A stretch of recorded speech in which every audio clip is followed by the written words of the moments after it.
Hello नमस्कार दोस्तों। Welcome back my official YouTube channel law with Ronit. दोस्तों आप सभी का हमारे इस यूट्यूब चैनल पे स्वागत है। साथियों एक नए वीडियो और एक नए अपडेट के साथ आ रहे हैं जो कि Allahabad high court law trainee से रिलेटेड है। जी हाँ साथियों, जो स्क्रीनिंग टेस्ट आपका कंडक्ट होने वाला है जो कि 18 तारीख को रखा गया है, इसी पेपर के लिए हम यहाँ पे आपके लिए प्रिपरेशन करा रहे हैं। आज मैं हिंदी निबंध लेकर के आया हूँ जो कि लोक हितवाद से है, जिसको कि हम लोग PIL के नाम से जानते हैं, पब्लिक इंटरेस्ट लिटिगेशन के नाम से जानते हैं। इसी से रिलेटेड हम क्या लेकर के आ रहे हैं, आपके लिए एक निबंध लेकर के आ रहे हैं। उन्हीं सभी चीज़ों को हम यहाँ पे डिटेल में एनालिसिस करते हुए चलेंगे जैसे बाकी हम लोगों ने एस्से में किया है। तो यहाँ पे आप देखते चलिए, यहाँ पे एस्से की हम बात कर रहे हैं और ये एस्से कौन सा है। तो दोस्तों ये जो एस्से मैं आपके सामने लेकर के आया हूँ ये लोक हितवाद का है। मीन्स कि पब्लिक इंटरेस्ट लिटिगेशन से रिलेटेड जो भी मामले होते हैं ये एक ज्वलनशील मुद्दा है और इस पे आपके पास एस्से लिखने के लिए बनता है। ये टॉपिक एक अच्छा टॉपिक माना जाता है, इसीलिए मैं इस टॉपिक को रखा हूँ। देखिए कह रहा, भारतीय संविधान के अनुच्छेद 32 में संवैधानिक उपचारों के अधिकार का उपबंध किया गया है। आप सभी लोगों को पता है कि कॉन्स्टिट्यूशनल रेमेडीज आपको कहाँ प्रोवाइड करके रखा गया है, तो ये प्रोवाइड आर्टिकल नंबर 32 में ही करके रखा गया है। जब आप कॉन्स्टिट्यूशन ऑफ इंडिया को खोलेंगे, जब आप पार्ट 3 को खोलेंगे, कॉन्स्टिट्यूशन ऑफ इंडिया खोलेंगे, कॉन्स्टिट्यूशन ऑफ इंडिया में पार्ट 3 जब आप एनालिसिस करेंगे तो वहाँ पे आपको फंडामेंटल राइट्स दिखेगा और उसी फंडामेंटल राइट्स में एक आर्टिकल है आर्टिकल नंबर 32 और उसी आर्टिकल नंबर 32 के बारे में यहाँ पे क्या हो रहा है, बात हो रहा है। आगे कह रहा है दोस्तों, उपबंध किया गया है। कह रहा है इस अनुच्छेद का प्रयोग केवल व्यक्तियों के मूल अधिकारों को प्रवर्तित करने के लिए किया जाता है। किसके लिए? जो आपका मूल अधिकार होता है, जो हम फंडामेंटल राइट्स की हम बात कर रहे थे, जो अभी मैंने आपको बताया कि आपको आर्टिकल नंबर 32 के अंतर्गत देखने के मिलेगा और पार्ट 3 में आपको देखने के लिए मिलेगा, उसी की बात कर रहा है।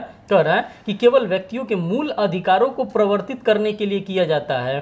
क्या? जो हम PIL फाइल करते हैं, चाहे बाकी कोई भी रिट्स वगैरह फाइल करते हैं, किसके अकॉर्डेंस में? तो आर्टिकल नंबर 13(2) के अकॉर्डेंस में, उसी की बात कर रहा है।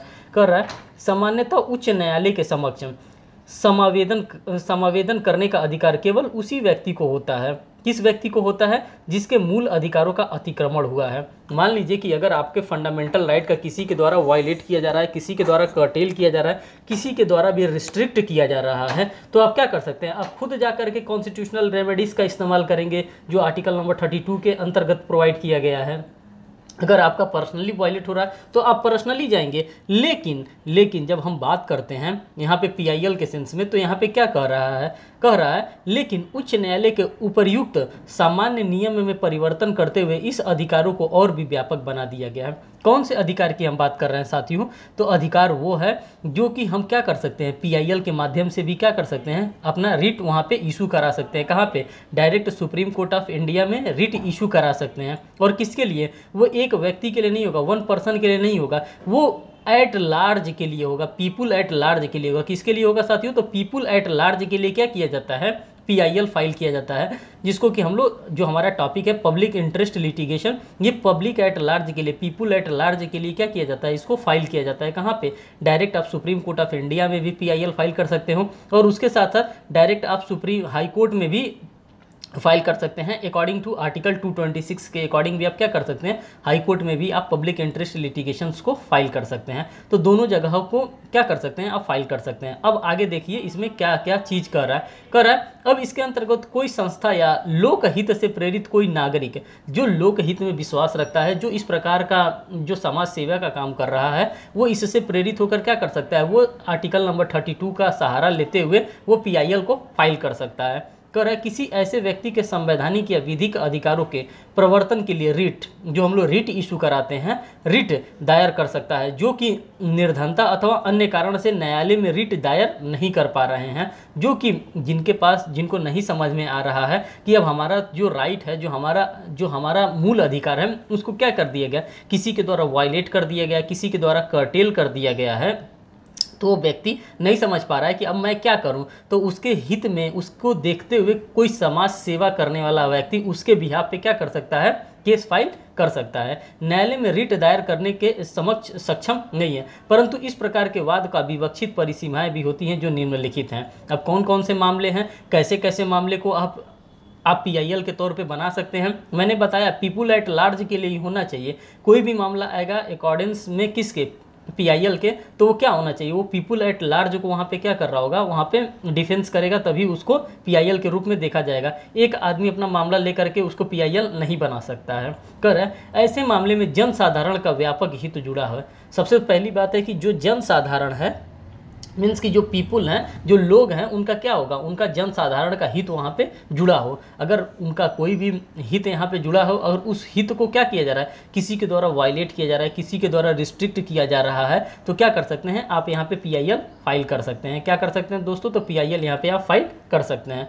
सेकंड पॉइंट में कर रहा है, ऐसे रिट दुर्भावनावश न दायर किया गया हो। जो पीआईएल का रिट है, ये नहीं कि चलो हम तुमको केस में फंसा रहे हैं, दुर्भावना है यहाँ पे, आपका बैड इंटेंशन नहीं होना चाहिए, आपका इंटेंशन क्या होना चाहिए, आपका गुड इंटेंशन होना चाहिए।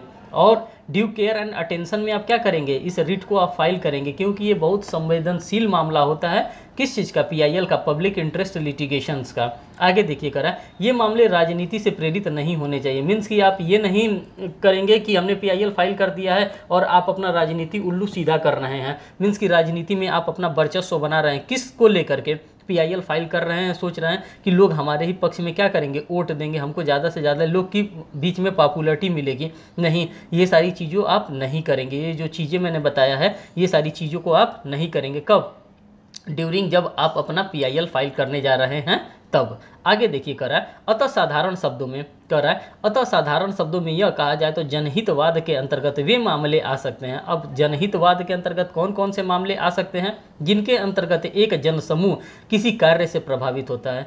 क्या होता है, तो कोई जनसमूह की बात कर रहे हैं, मीन्स कि पब्लिक एट लार्ज की बात कर रहे हैं। किसकी बात कर रहे हैं साथियों, तो पब्लिक एट लार्ज, इसीलिए उसका नाम भी पीआईएल है, public interest litigation. Public at large यहाँ पे क्या हो रहा है, अगर किसी भी तरह से पब्लिक एट लार्ज यहाँ पे अफेक्ट हो रहा है, तो आप क्या कर सकते हैं, आप पीआईएल का इस्तेमाल कर सकते हैं। पीआईएल, पब्लिक इंटरेस्ट लिटिगेशन का आप इस्तेमाल करके डायरेक्ट आप सुप्रीम कोर्ट में उस मामले को क्या कर सकते हैं, सुनवाई के लिए लगवा सकते हैं। कह रहा है अभी हाल ही में, यहाँ पर देखिए कह रहा है अभी हाल ही में उच्चतम न्यायालय द्वारा एक जनहित याचिका पर सुनवाई करते हुए केरल के सबरीमाला स्थित लॉर्ड अयप्पा मंदिर में 10 से 50 वर्ष की उम्र की महिलाओं को प्रवेश पर लगे प्रतिबंध को विभेदकारी माना और ऐसे रोल का अवैध करार दिया। तो देखिए यहाँ पे क्या हो रहा था, यहाँ पे जो महिलाएं थी उनके साथ कहीं ना कहीं डिस्क्रिमिनेशन किया जा रहा था। कहाँ पे, जो केरला का ये सबरीमाला स्थित मंदिर था, इस मंदिर में क्या किया गया था, एक डिस्क्रिमिनेशन कर दिया गया था। और किसके आधार पर, तो वो इसके आधार पर, एज के आधार पर कर दिया गया था, और खास करके किसी एक समुदाय विशेष से, मीन्स कि महिलाओं के साथ इस प्रकार का रिस्ट्रिक्शंस लगा दिया गया था। और कहा जा रहा था कि ये जो मैंने रिस्ट्रिक्शंस लगाया है इस मंदिर में, ये रीजनेबल रिस्ट्रिक्शंस था।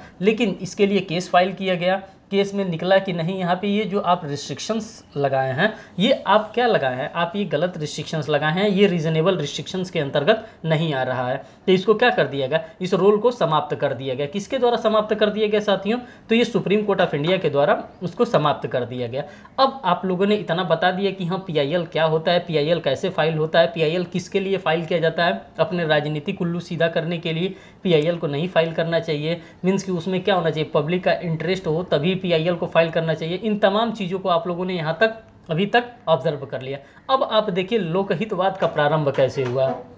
जाहिर सी बात है आपको बताने की भी तो आवश्यकता होगी। जब आप पीआईएल के बारे में बताएंगे तो ये भी तो बताएंगे कि ये तो आपके सुप्रीम क्या कहते हैं, कॉन्स्टिट्यूशन ऑफ इंडिया में कहीं इसको डिफाइन करके रखा नहीं गया है कि पीआईएल क्या होता है। तो इसको किसके द्वारा सबसे ज़्यादा मान्यता प्रदान किया गया भारत में, उस सर्वश्रेष्ठ का भी नाम आपको जानना जरूरी है। लिख रहा है कि लोकहितवाद का प्रारंभ कैसे हुआ, भारतीय परिस्थितियों के अनुसार लोकहितवाद समय के प्रजातांत्रिक मूल्यों को बांटने में सहायक है। इस सिद्धांत को जस्टिस पीएन भगवती, किसके द्वारा साथियों, तो जस्टिस पीएन भगवती और जस्टिस कृष्णा अय्यर साहब ने 80 के दशक में विकसित किया।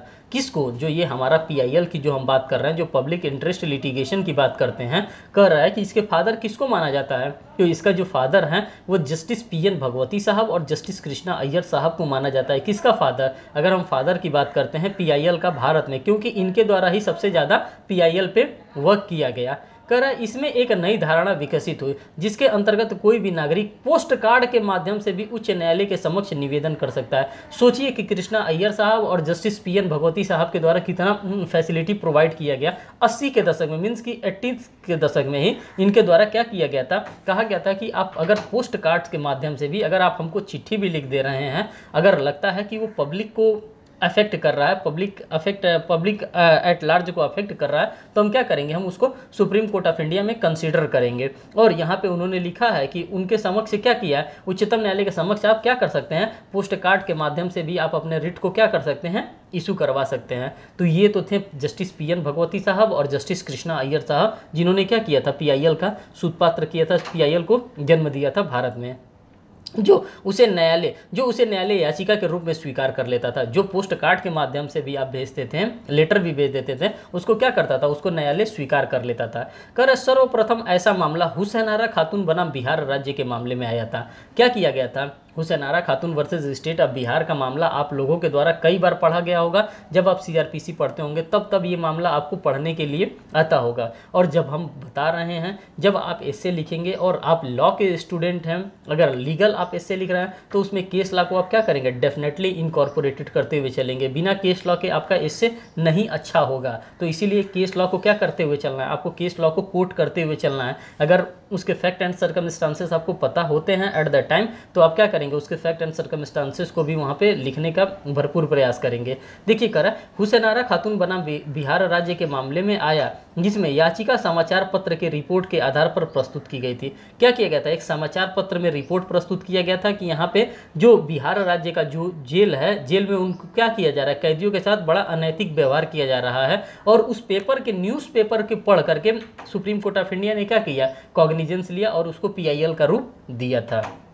देखिए करा, लोकहितवाद हेतु आवेदन कौन कर सकता है। अब देखिए भाई, जब सारी बातें आप बता दिए तो अब ये भी बता दीजिए कि जो लोकहितवाद होता है, जिसके बारे में हम लोग पढ़ रहे हैं, जिसके बारे में हमको ऐसे फ्रेम करना है, वही कह रहा है कि लोकहितवाद का आवेदन कौन कर सकता है, कौन ऐसा व्यक्ति है जो कि लोकहितवाद का आवेदन कर सकता है। तो कह रहा है, सामान्य नियम यह है कि अनुच्छेद 32 के अंतर्गत और अनुच्छेद 226 के अंतर्गत आवेदन का अधिकार है। मैंने दोनों आर्टिकल आपको कोट किया था इनिशियल स्टेज में ही कि डायरेक्ट आप आर्टिकल नंबर 32 के अकॉर्डिंग आप कहाँ जा सकते हैं, आप सीधे यहाँ पे एससी जा सकते हैं, मीन्स कि सुप्रीम कोर्ट ऑफ इंडिया जा सकते हैं। और यहाँ पे आप कहाँ जा सकते हैं, यहाँ पे एचसी मीन्स कि हाई कोर्ट में आप सीधे जा सकते हैं। क्या लेकर के आप अपना रिट यहाँ पे इशू करवा सकते हैं। और ये हमको कहाँ पे दिया, ये हमारे कॉन्स्टिट्यूशनल रेमेडीज हैं, कॉन्स्टिट्यूशन ऑफ इंडिया में ये दोनों आर्टिकल हमको प्रोवाइड किए गए हैं, आर्टिकल नंबर 32 भी और आर्टिकल नंबर 226 भी, इसके अंतर्गत हमको अधिकार प्रोवाइड किए गए हैं। आगे देखिए कह रहा है, उसी व्यक्ति का होता है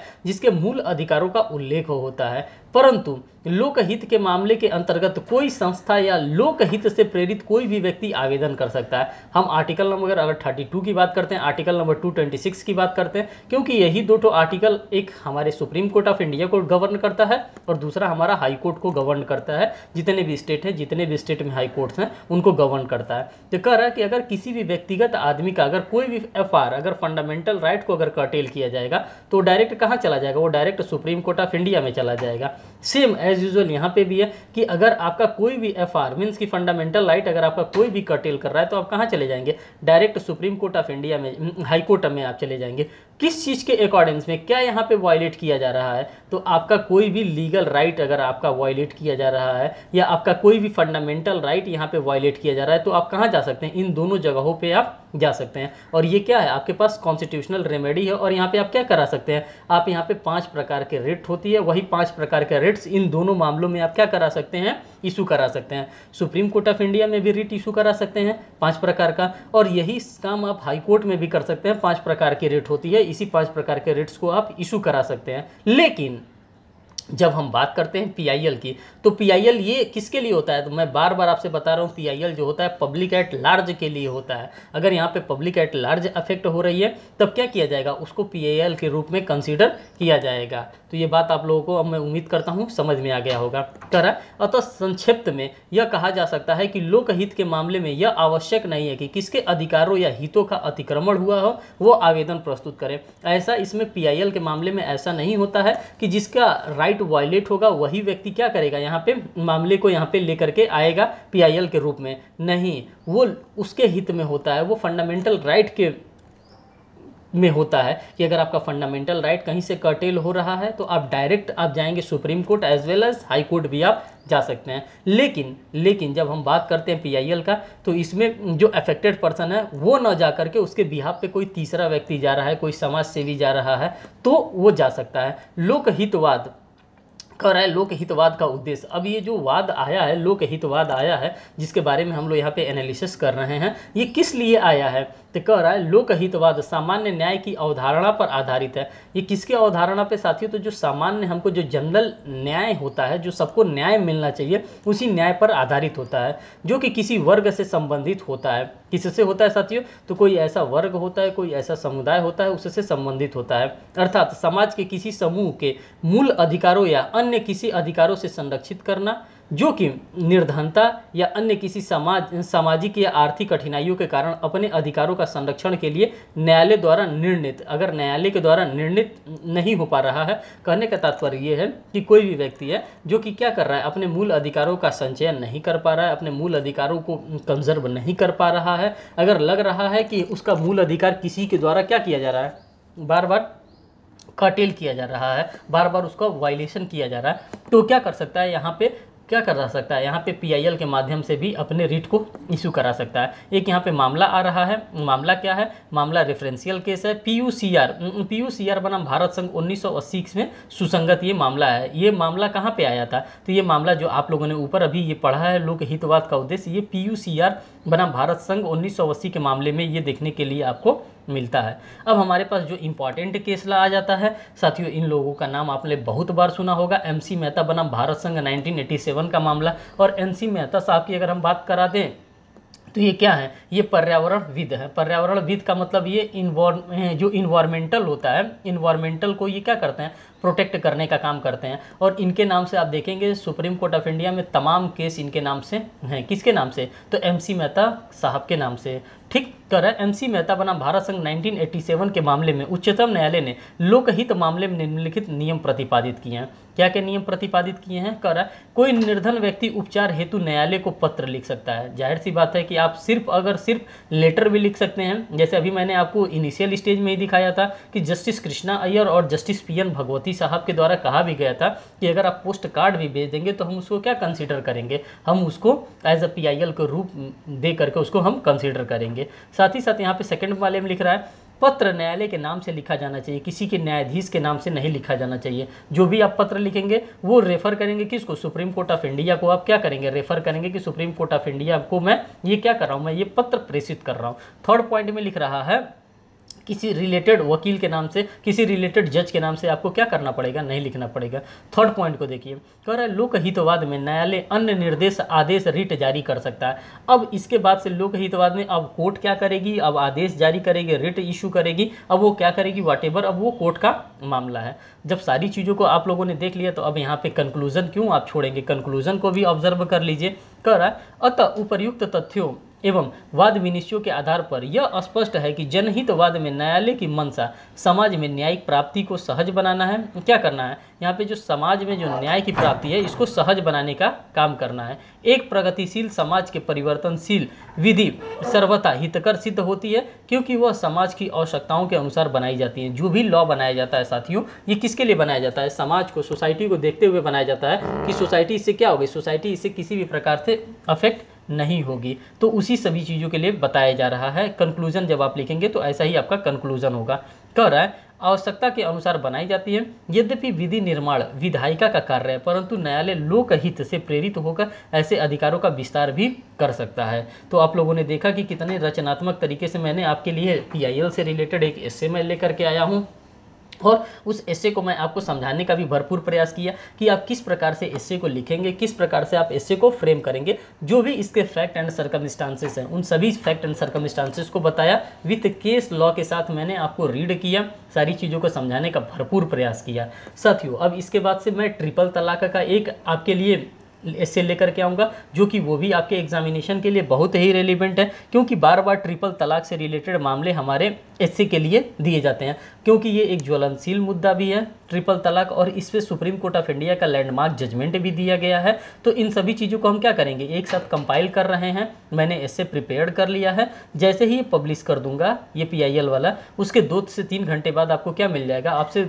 उसके 2 से 3 घंटे बाद आपको ट्रिपल तलाक पे भी एक बढ़िया एस्से आपको मिल जाएगा। साथियों अगर आप हमारे चैनल पर नए हैं तो चैनल को ज़रूर सब्सक्राइब करिएगा। वीडियो को लाइक करिएगा और बेल बटन दबाना तो बिल्कुल भी ना भूलिए, जिससे मैं कोई भी लेटेस्ट अपडेट लेकर के आ रहा हूँ तो वो आपको आसानी से और सबसे पहले आप ही को मिले। साथियों, अगर आप चैनल पर नए हैं और आपको का कोई दोस्त होगा जो इस चीज़ की प्रिपरेशन कर रहा होगा तो उस तक आप इस चैनल को ज़रूर शेयर करें, जो कि जिसकी डिमांड है, जिसकी डिज़ायर है, उसको आप ये मैसेज ज़रूर पहुंचाइए। फिर मिलते हैं नेक्स्ट वीडियो में नए अपडेट के साथ, तब तक के लिए थैंक यू।